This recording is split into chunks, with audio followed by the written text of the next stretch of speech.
Uttarakhand BJP की दिल्ली में बड़ी बैठक। प्रदेश प्रभारी दुष्यंत गौतम ने सभी सांसदों की बुलाई बैठक। मुख्यमंत्री धामी भी होंगे शामिल। बीजेपी सांसदों की बैठक। उद्यान मंत्री गणेश जोशी ने किया विकास नगर स्थित राजकीय उद्यान ढकरानी का निरीक्षण। विकास नगर के राजकीय उद्यान ढकरानी में जल्द लगाई जाएगी फूड प्रोसेसिंग यूनिट। हार्टिकल्चर और एग्रीकल्चर के क्षेत्र में उत्तराखंड होंगे नंबर 1। हरिद्वार पुलिस को मिली बड़ी कामयाबी। 8 माह से गुमशुदा बच्चे को चंद घंटों में किया बरामद। पुलिस ने 5 महिला सहित एक पुरुष को किया गिरफ्तार। आरोपियों से 50,000 भी बरामद किए। परिजनों ने मित्र पुलिस का किया धन्यवाद।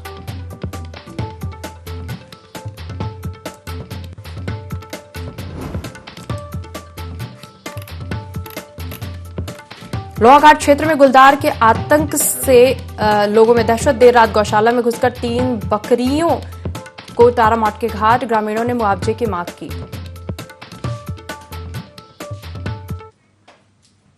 देवभूमि लाइव में आपका स्वागत है। मैं हूं आपके साथ दिव्या तिवारी। बुलेटिन की शुरुआत करेंगे खबरों के साथ। उधम सिंह नगर में फर्जी अस्पतालों और क्लिनिकों पर प्रशासन की छापेमारी कार्रवाई दूसरे दिन भी जारी रही। इस दौरान अस्पताल और पैथोलॉजी पर कार्रवाई करते हुए सील किया गया। दरअसल जिलाधिकारी युगल किशोर पंत के निर्देश पर प्रशासन कार्रवाई को अंजाम दिया और इस दौरान अवैध तरीके से अस्पताल संचालित वालों में हड़कंप मचा हुआ था।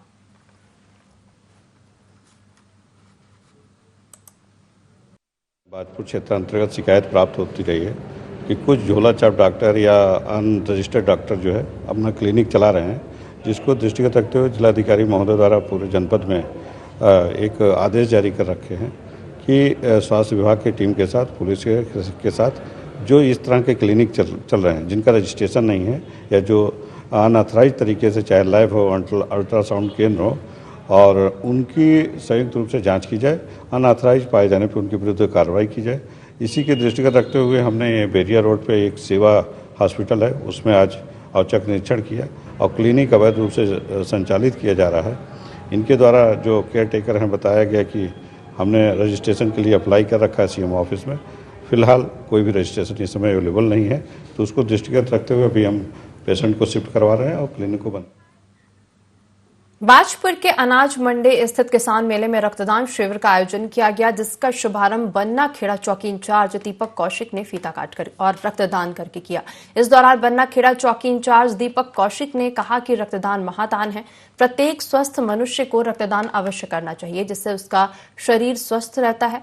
वहीं किसान नेता अजीत प्रताप रंधावा ने कहा कि किसान मेले में आयोजित किए गए रक्तदान शिविर में क्षेत्र के लोग और किसान रक्तदान करने के लिए पहुंच रहे हैं, जो बेहद अच्छा संदेश है। बाजपुर अनाज मंडी में कैंप लगा हुआ है, किसान मेले में ब्लड डोनेशन कैंप लगा हुआ है, तो मैं यहाँ पे ब्लड डोनेट करने के लिए आया हूँ। और मेरा एक छोटा सा मैसेज सभी से है कि सभी को अपनी सेहत के हिसाब से और अपने समय के हिसाब से ब्लड डोनेट करना चाहिए, और उससे अपने शरीर का भी फ़ायदा है और जिसको कभी ज़रूरत पड़ती है उसको भी फ़ायदा मिलता है। बाजपुर अनाज मंडी में कई दिनों से किसान मेला लगा हुआ है और इसमें कई दिनों से कई अच्छी एक्टिविटीज़ इन्वॉल्व हो रही हैं, और आज बाजपुर चैरिटेबल ब्लड डोनेशन जो सेंटर है, इसने यहाँ कैंप लगाया है और ये बहुत अच्छा एक जेस्चर है कि बाजपुर के लोग आके, बाजपुर के किसान आके यहाँ पर ब्लड डोनेट कर रहे हैं। ऋषिकेश पहुंचे भाजपा के प्रदेश प्रवक्ता विनोद सोयाल ने धामी सरकार की योजनाओं की जमकर तारीफ की। प्रदेश प्रवक्ता सोयाल ने कहा कि प्रधानमंत्री नरेंद्र मोदी और धामी सरकार के प्रयासों से भारत G20 की अध्यक्षता करने जा रहा है। ऋषिकेश के 2 लोगों का सौभाग्य है कि G20 का 2 दिवसीय कार्यक्रम ऋषिकेश में आयोजित होने वाले हैं। भर्ती घोटाले को लेकर सोयाल ने बताया कि 2014 से भर्ती घोटाले की प्रक्रिया चलती आ रही है, लेकिन भर्ती घोटाले की जांच प्रक्रिया गतिमान है। कोई भी जांच से बचेगा नहीं। उत्तराखंड की स्वास्थ्य व्यवस्थाओं को लेकर पूछे गए प्रश्न पर प्रदेश प्रवक्ता विनोद सोयाल ने उत्तराखंड की बदहाल स्वास्थ्य व्यवस्था के लिए सरकार को नहीं बल्कि उत्तराखंड की भौगोलिक स्थिति को जिम्मेदार ठहराया है। हमारे देश के प्रधानमंत्री जी के द्वारा जिस तरह से हमको G20 का अध्यक्षता करने का अवसर प्राप्त हुआ है, निश्चित रूप से भारत की संस्कृति, भारत का जो विश्व के अंदर जो पूरा मानचित्र है, उस संबंध में लगभग G20 के माध्यम से पूरे देश को समझने का मौका मिले। इसकी G20 की जो मेजबानी की जो 2 कार्यक्रम है, 2 दिन के, और ऋषिकेश को भी मिलने वाले। भर्तियों में गड़बड़ कोई आज से नहीं हो रही थी, ये 2014 से ये कर्म प्रारंभ हो चुका था और हमारे युवा मुख्यमंत्री पुष्कर सिंह धामी जी के कुशल नेतृत्व में इन सब भ्रष्टाचारियों पर अंकुश लगाने के लिए और उस अधीनस्थ चयन सेवा आयोग से भी उन्हें हटाकर लोक सेवा आयोग को उन भर्तियों को दिया गया। भले भ्रष्टाचार पर करारा प्रहार था। जांच गतिमान है, लेकिन मैं कह सकता हूं कि जो प्राथमिक सुविधाएं हैं वो हर जगह उपलब्ध है। भौगोलिक परिस्थितियों के कारण कुछ स्थानों पर ये कठिनाई रहती है। चमोली पुलिस इन दिनों ग्राम चौपाल अभियान चला रही है। अभियान के तहत पुलिस अधिकारी गांव-गांव जाकर चौपाल लगा रहे हैं और लोगों को जागरूक करने का काम कर रहे हैं। साथ ग्रामीणों से सुझाव भी ले रहे हैं। एसपी प्रमेंद्र जोबाल ने इसको लेकर सभी थाना प्रभारियों को निर्देशित किया है। दरअसल पुलिस और आम नागरिकों के बीच सामंजस्य बनाने के लिए अभियान चलाया जा रहा है।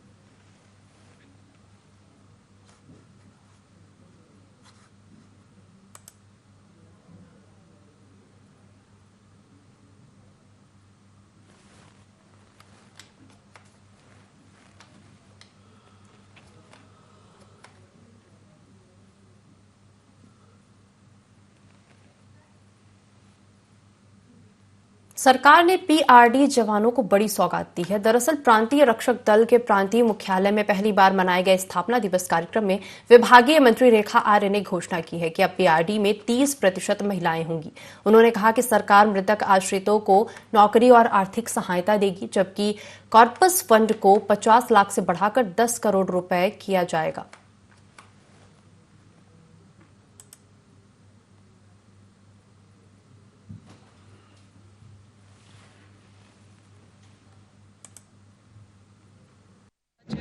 प्रांतीय रक्षक दल का स्थापना दिवस है और इस स्थापना दिवस में वैसे तो वो अपना 74 वर्ष पूर्ण करते हुए 75वें वर्ष की ओर अग्रसर है आज से, जो कि उत्तराखंड में प्रांतीय रक्षक दल की आज तक कभी स्थापना दिवस सेलिब्रेट नहीं किया गया था।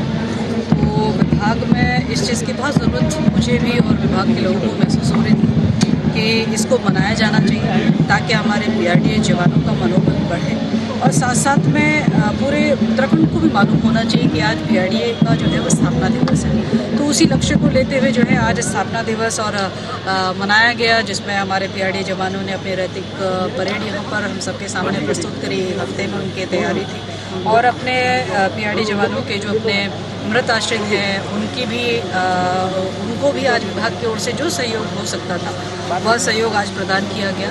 और आज इस स्थापना दिवस पे हमारी ये कोशिश है और हम लोगों ने संकल्प लिया है कि हमारे जवानों को एक तो 300 दिनों का रोजगार आने वाले समय में मिल सके, उनके लिए जॉब्स के लिए विभिन्न आयाम खुल सके। कोटद्वार के सिद्ध बले मंदिर में वार्षिक मेले का आयोजन किया गया था। 9 दिसंबर से शुरू हुए मेले का धूमधाम से समापन हो गया। समापन समारोह में पतंजलि योग पीठ के संस्थापक आचार्य बाल कृष्ण मुख्य अतिथि के रूप में शामिल होने पहुंचे, जिनका मंदिर के महंत ने माला पहनाकर स्वागत किया।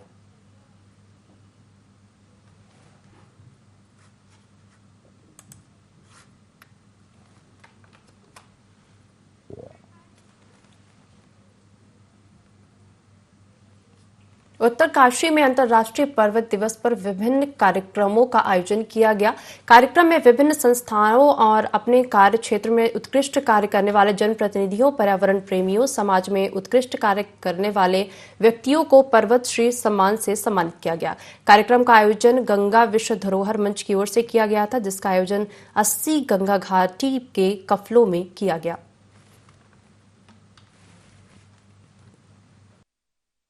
बर्ड्स के लिए बहुत अच्छा हैबिटाट है ये 80 गंगा वैली और कफलों। हमने 2 साल पहले यहाँ एक बर्डिंग का एक कैंप किया था, तो हमने पाया कि जहाँ हम वृक्षारोपण कर रहे हैं इससे आधा किलोमीटर ऊपर नीचे के बीच में हमारे को 100 से ज़्यादा स्पीशीज़ की बर्ड मिली थी जी। तो आइडिया ये है कि एक सपोर्ट हैबिटाट खड़ा करना जो बर्ड्स और बटरफ्लाई के लिए हो, मतलब हम अपने लिए नहीं लगा रहे हैं, बर्ड्स और बटरफ्लाईज का एक सपोर्ट हैबिटाट क्रिएट करना चाहते हैं। उत्तरकाशी में रफ्तार का कहर देखने को मिला है। यहाँ के धौंतरी के बड़ेत में एक तेज रफ्तार सड़क से 100 मीटर नीचे उतर गया। हादसा इतना भीषण था कि ट्रक चालक की मौके पर ही मौत हो गई।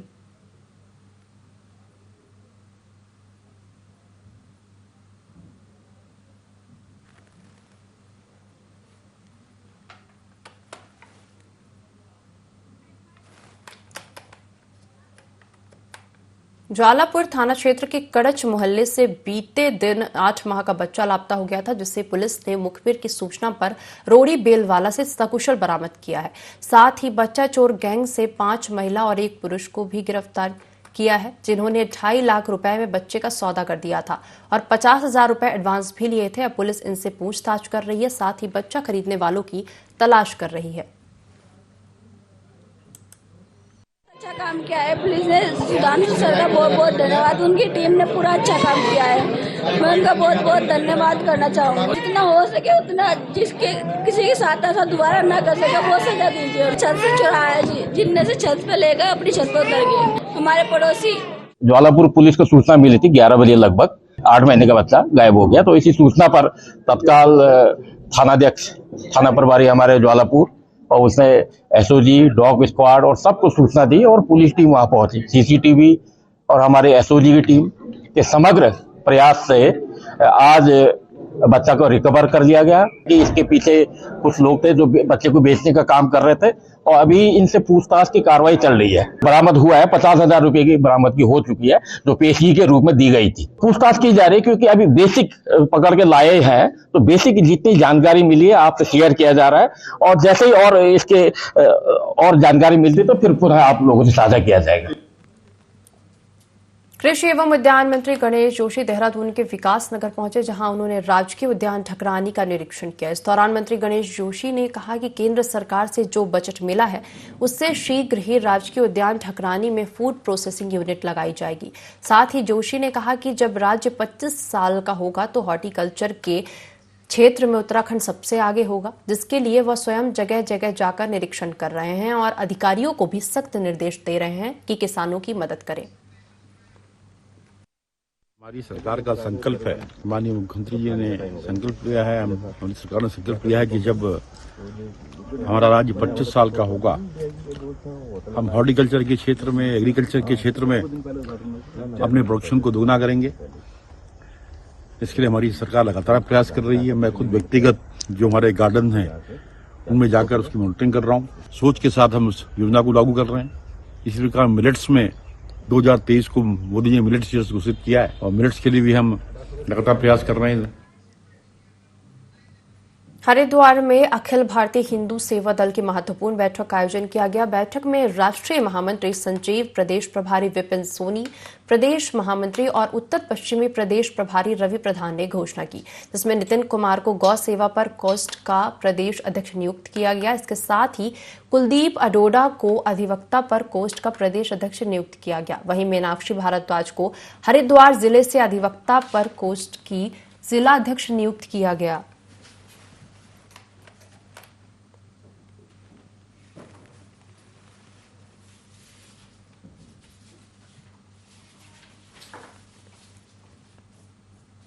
इसके साथ ही रुक करते हैं अगली खबर का। मसूरी देहरादून मार्ग पर स्थित मैगी पॉइंट के दुकानदारों को जिला प्रशासन ने नोटिस जारी कर दिया था, जिसके बाद अब नगर निगम देहरादून के मेयर सुनील उनियाल गामा ने प्रभावितों को विस्थापित करने के लिए भूमि आवंटित किया, जिसका भूमि पूजन विधि विधान से किया गया। इस दौरान पार्षद सुमेंद्र बोहरा, सुंदर सिंह कोठाल के साथ ही स्थानीय ग्रामीण मौजूद रहे। आपको बता दें कि देहरादून मार्ग पर वेंडिंग जोन चिन्हित किया गया है, जहां पर नगर निगम ने भूमि का समतलीकरण भी किया है। वहीं भूमि पूजन के बाद 6 माह के भीतर प्रभावितों को दुकानें आवंटित करने की बात भी कही है।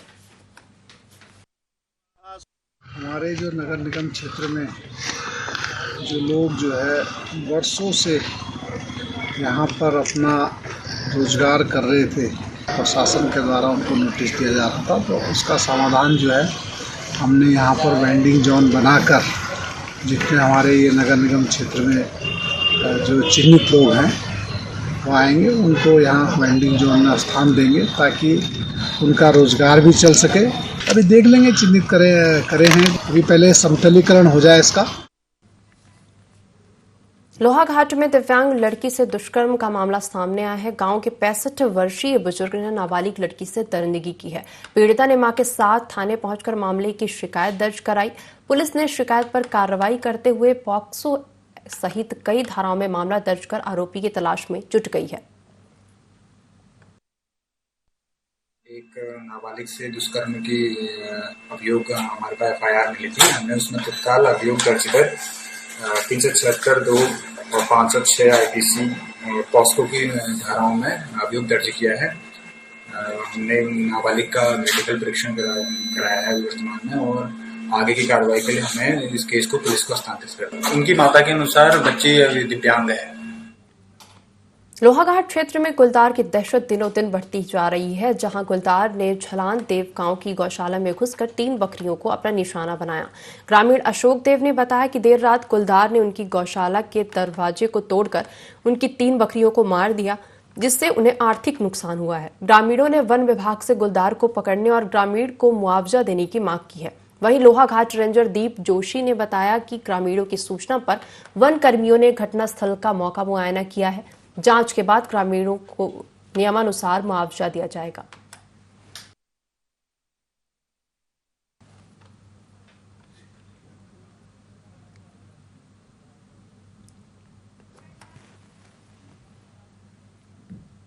लक्सर के मुंडा खेड़ा खुर्द गांव में रायसी मार्ग पर स्थित गन्ना पेराई कोल्हू में हथियारबंद बदमाशों ने लूट की और मारपीट की घटना को अंजाम दिया, जिसकी सूचना मिलते ही पुलिस मौके पर पहुंची और करीब आधा दर्जन आरोपियों को गिरफ्तार किया।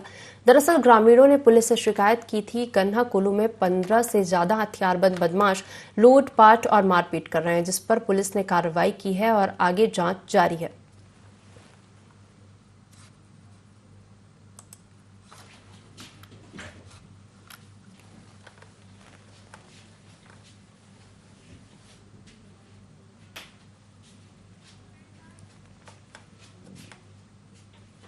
वाजपुर में विश्व हिंदू परिषद और बजरंग दल कार्यकर्ताओं ने शौर्य दिवस के अवसर पर शौर्य संचलन का आयोजन किया, जो सरस्वती शिशु मंदिर स्कूल से प्रारंभ होकर कई मार्गों से होकर गुजरा और वापस सरस्वती स्कूल पर समाप्त हुआ। इस दौरान विश्व हिंदू परिषद के जिला मंत्री यशपाल राजहंस ने कहा कि बाबरी विध्वंस के बाद राम मंदिर की नींव रखी गई। इस दिन को हम शौर्य दिवस के रूप में मना रहे हैं, जिससे आने वाली पीढ़ी को भी अपने इतिहास के बारे में जानकारी हो।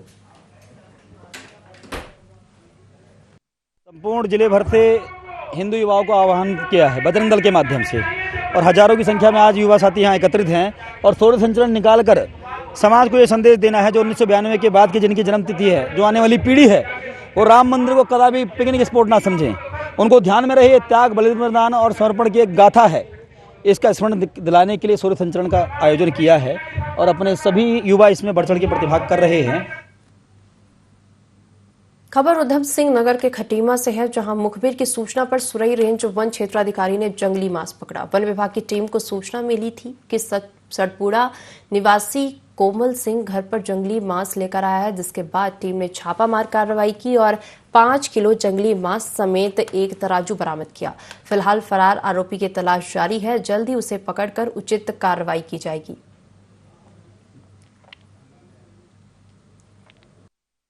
मुखबिर द्वारा सूचना दी गई कि सरपुरा ग्राम क्षेत्र में रामपाल सन ऑफ कोमल सिंह निवासी सरपुरा खटीमा के घर पर अवैध रूप से जंगली शिकार आया हुआ है, जिस पर मेरे द्वारा तुरंत टीम का गठन श्री सतीश चंद्र रिखाड़ी जी के नेतृत्व में किया गया। टीम के द्वारा तुरंत मौके पे जो आकर छापे के दौरान उसके घर से 5 किलो कच्चा मांस बरामद किया गया, जिसको लेकर वापिस राज्य कार्यालय में लाया गया और मुलजिम की धरपकड़ जारी है। मुलजिम मौके पे उस समय नहीं था, वो घर से फरार हो गया था और उक्त मीट का शिकार का डॉक्टरों के जो पशु चिकित्सक के द्वारा परीक्षण कराया जा रहा है और जो अन्य विधिक कार्रवाई है वो अपराधी के खिलाफ। उत्तराखंड में अब सरकारी नौकरियों पर महिलाओं को 30% आरक्षण दिया जाएगा। इसको विधानसभा के शीतकालीन सत्र में कानून पारित हो गया है, जिसके बाद महिलाओं में खुशी का माहौल है। बीजेपी महिला मोर्चा के सदस्यों ने सीएम हाउस पहुंचकर मुख्यमंत्री धामी को धन्यवाद दिया। बीजेपी महिला मोर्चा प्रदेश अध्यक्ष दीप्ति रावत ने कहा कि सरकार ने राज्य की महिलाओं का सम्मान करते हुए यह फैसला लिया है। ने माननीय मुख्यमंत्री जी का पार्टी कार्यालय में आभार व्यक्त किया। इससे पहले भी जब महिला आरक्षण पे 30% आरक्षण पे विधानसभा में बिल पास हुआ था, उसी दिन पूरे उत्तराखंड में हमारी महिला मोर्चा ने माननीय मुख्यमंत्री जी का धन्यवाद किया। सभी जिलों में हमने कार्यक्रम किए और हम दिल्ली चुनाव में थे, हम लोगों ने दिल्ली में ही उनका धन्यवाद किया है, मिठाई बांट कर किया। आरक्षण महिलाओं के लिए उत्तराखंड की पहल से हुआ है। यहाँ की जो प्रदेश की नौकरियाँ होंगी उन पर, सरकारी नौकरियों पर, उसके लिए पूरे महिला मोर्चा ने, सभी महिलाओं ने मुख्यमंत्री जी का धन्यवाद किया इस पहल के लिए। देहरादून में बीजेपी सरकार और संगठन में सामंजस्य स्थापित करने और संगठन के विस्तार को लेकर बैठकों का दौर जारी है। इसी कड़ी में भारत को मिली G20 कार्यक्रम कराने की मेजबानी को लेकर भी चर्चा हुई। इस मौके पर बीजेपी के प्रदेश सह प्रभारी राष्ट्रीय उपाध्यक्ष एवं सांसद रेखा वर्मा ने मीडिया से बात करते हुए कहा कि प्रधानमंत्री नरेंद्र मोदी के नेतृत्व में देश हर रोज नए आयाम स्थापित कर रहा है। G20 कार्यक्रम की मेजबानी प्रधानमंत्री नरेंद्र मोदी के नेतृत्व में भारत को मिली है। उन्होंने कहा कि प्रधानमंत्री ने भारत के 56 स्थानों को चयनित किया है, जिसमें उत्तराखंड में भी 2 कार्यक्रम ऋषिकेश में आयोजित किए जाएंगे। G20 हमारे भारत को अध्यक्षता करने का मौका मिला, तो मैं पहली बात तो अपने प्रधानमंत्री जी को धन्यवाद भी देना चाहूँगी, बधाई भी देना चाहूँगी। हमारे देश के प्रधानमंत्री जी का अपना मानना है कि जब कोई ऐसा मौका हमको मिलता है तो अपने देश को हम प्रेजेंट करते हैं। तो ऐसे स्थिति में हमारे प्रधानमंत्री जी ने 56 शहरों को चुना है जहाँ पे हमारा ये कार्यक्रम होगा। और जैसे हमारे उत्तराखंड को दो दिवसीय कार्यक्रम हमको मिला है, 2 तारीखों में हमारा ये कार्यक्रम होगा ऋषिकेश में।